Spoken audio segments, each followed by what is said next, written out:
حمیدزو صاحب خپرونه به له تاسو پیل کړم که راشو دې ته چې په غزه کې اوربن او د حماس د نظامي ویان ابو عبیده دغه تاریخي څرګندونې دا تاسو څنګه ارزوئ؟ بسم الله الرحمن الرحیم. سایل صاحب تاسو ته درون او معزز میلمه هغه صاحب ته او د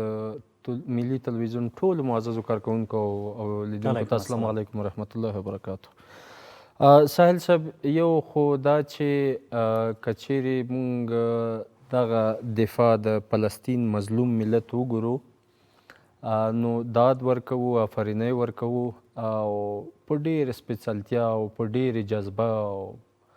سره د دې غرور او د دې سترې تکنالوژۍ او د دغه د هجموني هم چې تر شا ولاړه وه هېڅ نه و ډار احساس نه کړو بلکې په ډېر جرأت سره د خپلې خاورې نه د دفاع لپاره دوی په میدان کې ولاړو ورته تعصب سره چې ډېر ښکلي سټې ډېرې مخورې سټې ډېرې هغه تکتیک نه ډکې سټې هغه هم قرباني شوي خو د مجاهدینو سالار او بیا چې په جهاد کې د مشر په قربانۍ سره دغه د جذبې بڅر کې لا زیاتیږي لا دغه جذبه لا خورېږي یعنی کمه نه شوه هغه شمه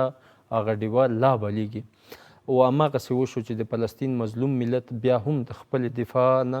هېڅکله لاس په سر نه شول او د اسرائیل چې د دې ستره دوا لري د دومره غټ غرور ځان سره لري ستر تخنیک له ځان سره لري هجموني تر شا وه د دې باوجود ونه توانېدو چې هغه ظالمین او جابرین چې هغه د فلسطین د مجاهدینو سره اسیران وو هغه پیدا کړلی شي هر ځای لوټې لوټې کړو یعنی باور دی وشه چې دومره زیات ظلم یې کړی ده چې د دغه په تیر تاریخ کې که ته د چنګیز خان د نورو د هر چا کیسې ولولې او د دې سره یې مقایسه کې بیا به مو ووایې چې په فلسطین کې ډېر غټ ظلم یې وکړلو هغه ظلم دا چې یعنی په د عامو خلکو کمپونه یې هم بمبار کړل روغتونونه یې هم بمبار کړل یعنی د مجاهدینو په جرأت